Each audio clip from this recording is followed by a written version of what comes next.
I'm Damien Fowler. And I'm Eileen Liffring. And welcome to this edition of The Current Podcast.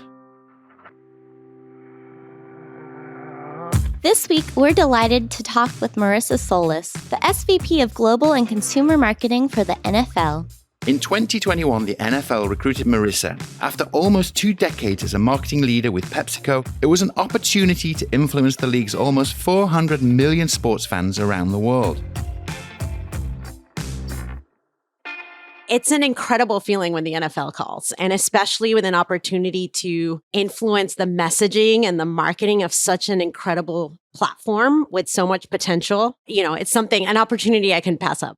I mean, there's no doubt about it that the NFL is one of the most dominant cultural forces in the world. So let's start right there. And we obviously have to start with the NFL's recent pop culture boost from Taylor Swift and Travis Kelce, which must be a consumer marketer's dream in a way. Could you talk to us about that moment and the opportunity for you as a marketer? It means a lot when things like this happen and it goes so viral. It just goes to show that the NFL is at the peak of, entertainment. I have to tell you, none of us knew. This was not planned. This was not anything that was orchestrated. We had sort of heard the rumors about Travis, going to her concert and then inviting her to the game, but we really didn't know. We didn't know she was going to show up at the game. And so when it all happened, the power of social media, right? Within 10 seconds, this thing went viral. And for us, we have a social media and influencer arm within the league that are ready at the go when anything happens. So we were able to capitalize and have some fun with the fans.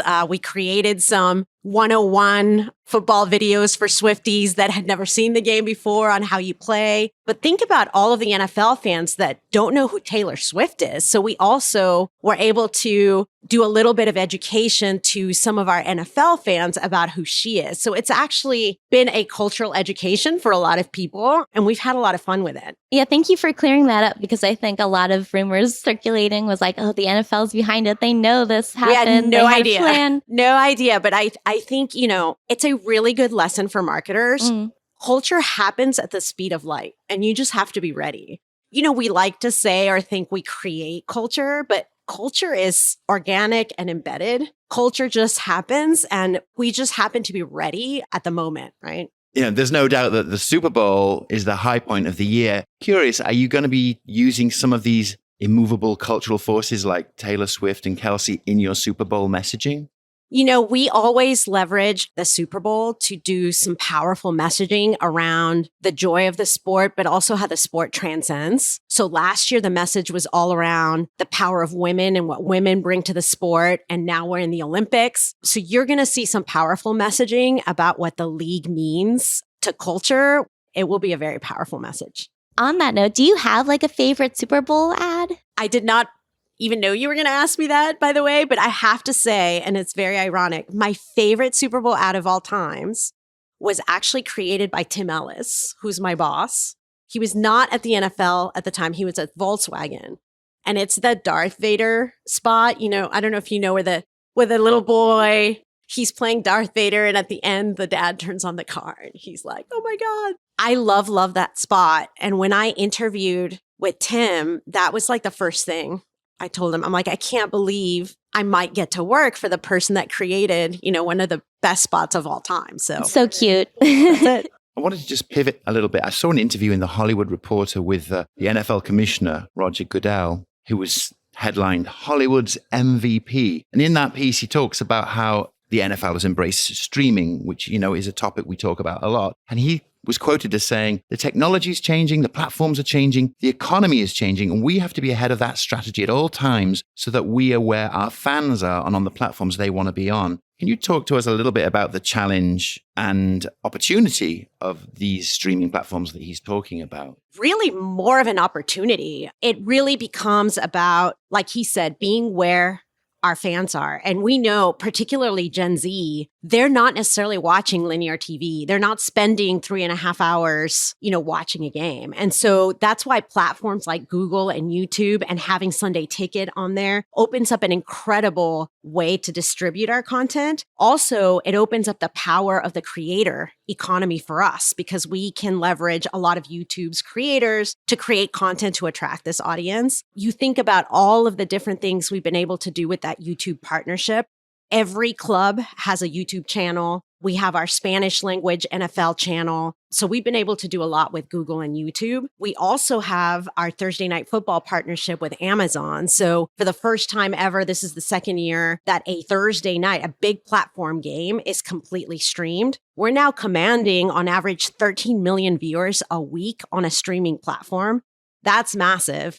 I don't know if you guys know this, but this will be the first year in history that we create a Black Friday game on Amazon. So first time ever, there's a Friday NFL game. It's on Amazon Prime, but it's going to be free. So it's not behind the paywall. Anybody can join, anybody can stream it. So we think it's going to be huge. That's going to be huge. Yeah. Wow. Another huge cultural force. Another huge cultural force. So now you have a Black Friday game. It's a new watching occasion. What do you think overall about like streaming and live sports coming together and just captivating like whole new audiences? I know with a brand like the NFL, which everybody knows, it's kind of can be hard to like strike a balance between embracing like new preferences and habits of like younger consumers while also then maintaining the authenticity and tradition of a brand as like iconic as the NFL. Yeah, of course. And it is the right balance. And the beautiful thing is when you look at linear TV, even though, you start to see some audiences leave linear, we still command the biggest audiences on linear, right? We just had our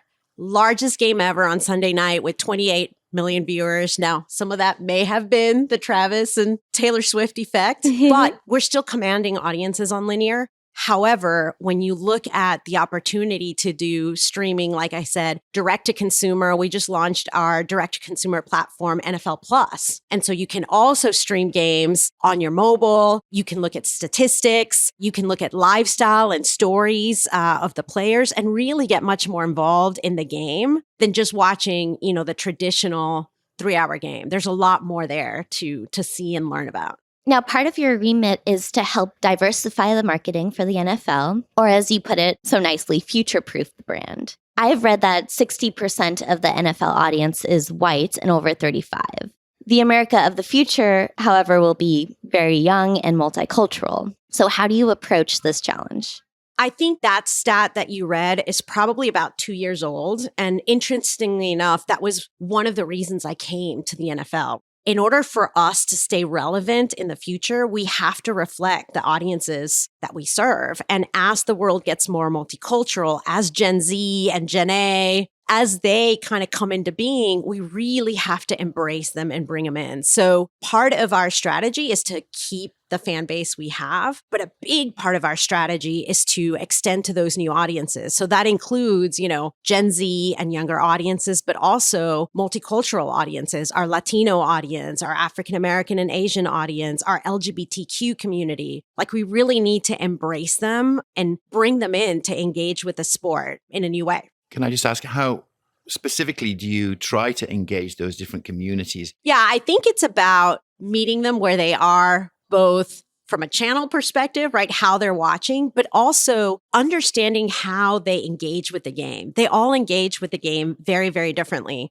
Our Latino audience is an example. The way they watch, the way they celebrate, the way they tailgate is very, very different. They bring in their traditions. And so we want to celebrate that. We've been doing a lot this year to really highlight Latino players because people don't even realize we have 51 Latino players on the roster playing. It's all about kind of bringing to life in a very different way to these audiences, the game.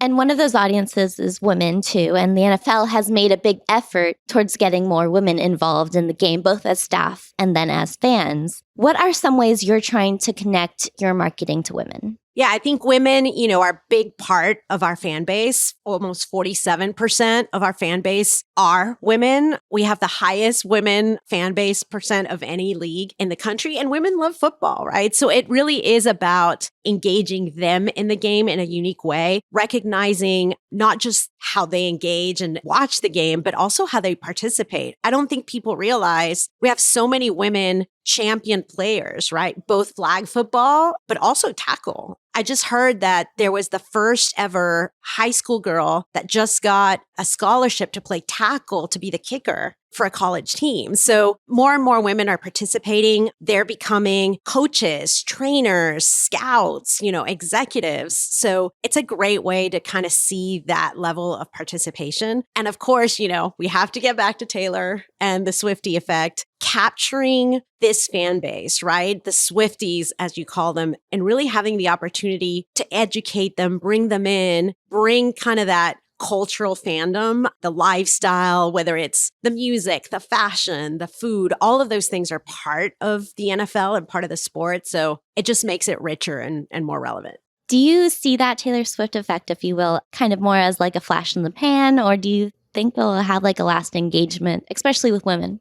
What I think is important for us is that we have a moment in time where Swifties, as we call them, are paying attention. And so this is our moment to capture them and bring them into the sport so that they engage ongoing. Whether the Taylor Swift effect lasts or doesn't last, we want to keep that fan base. And we'll do so by, again, being culturally relevant, bringing in their life, their music, their fashion, the way they really want to engage the game.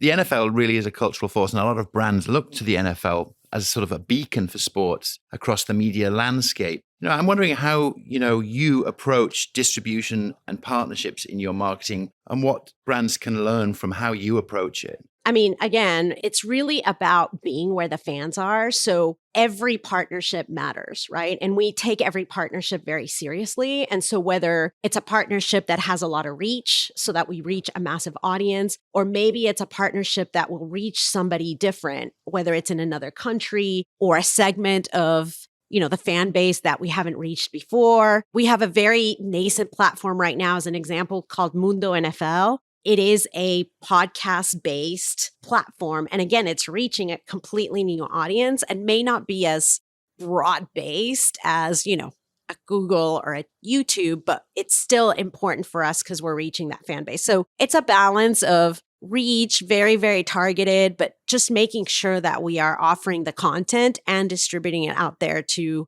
every corner of the fan base, as I call it.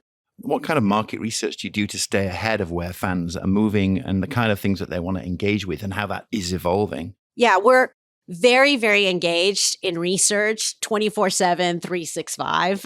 The very basic, we do keep a pulse on how the league is doing with fans. We know perception. We measure certain attributes. Are we inclusive? Are we fun? Are we engaging? And we measure them across all those audiences. And that is ongoing, right? In terms of culture, I wish I could tell you the formula. There really isn't one. It really is about having a very engaged team. As I mentioned, we have an incredible social and influencer team led by Ian Trombetta, which I got to give him a shout out. They are incredible. They're in the culture and they hear things and they observe and they do a lot of social listening. And when something like Taylor Swift showing up to the game happens, even though we didn't know about it, they are on it immediately. And I think that's where the success comes from. Where do you find inspiration in what's going on in the larger culture?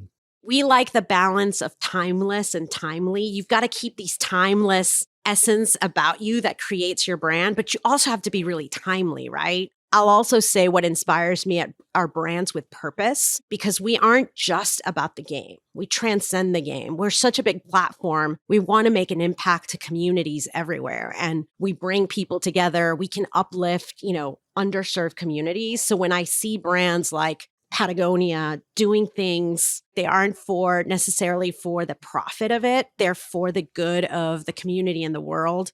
Those things inspire me as well. You have a great deal of responsibility as one of the most powerful brands. Do you feel that sense of responsibility? Every single day.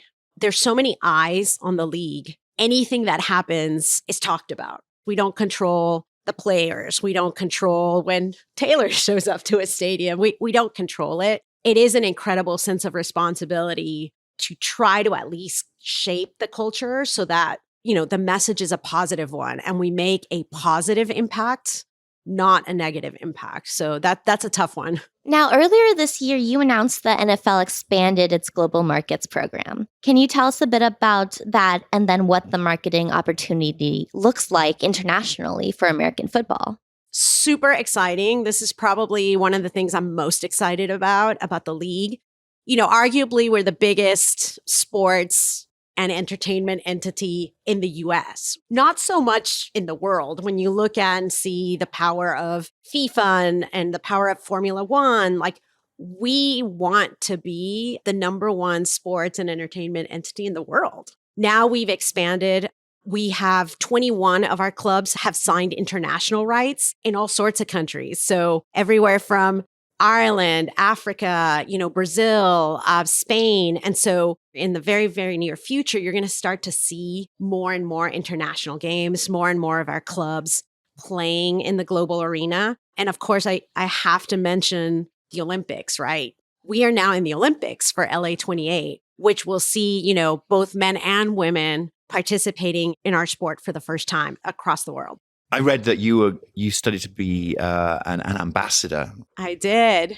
So this is an interesting, turn of events for you. It is. It's very ironic. In very much a way, I feel like I'm an ambassador to the fan base and different communities. So it's been fun. Yeah, I mean, the NFL, in a way, is a state unto itself. You could say that, yes. Now, the NFL is arguably the most sought-after brand to partner and align advertising with, but it's also very seasonal. So how do you maintain engagement and relevance in the off-season? It's funny you say that. It's absolutely not seasonal. We are 365 year-round. I actually saw that come to life this year. We just got statistics back during the quote-unquote off-season in the month of June. We had over 200 million hours of content consumed. We were, I think, the third league, and that's without any games or anything like that. So I think annually, the stat is we're 45% of the sports conversation and only 2% of the games played in the US. That's a US number.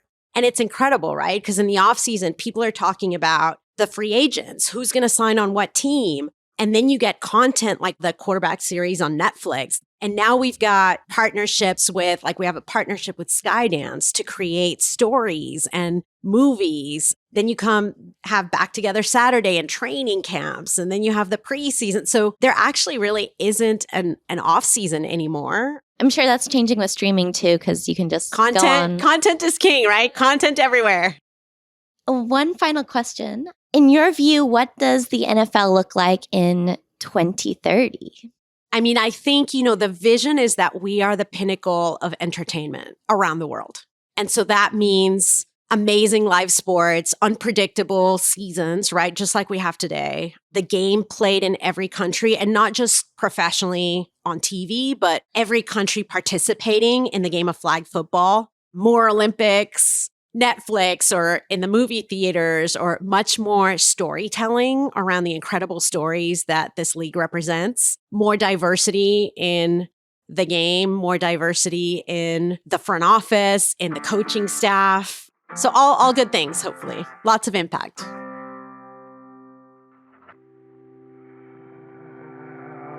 And that's it for the current podcast. We'll be taking a break next week to celebrate Thanksgiving here in the US, but we'll be back at the end of the month with our guest, Alison Griffin, the head of marketing for State Farm.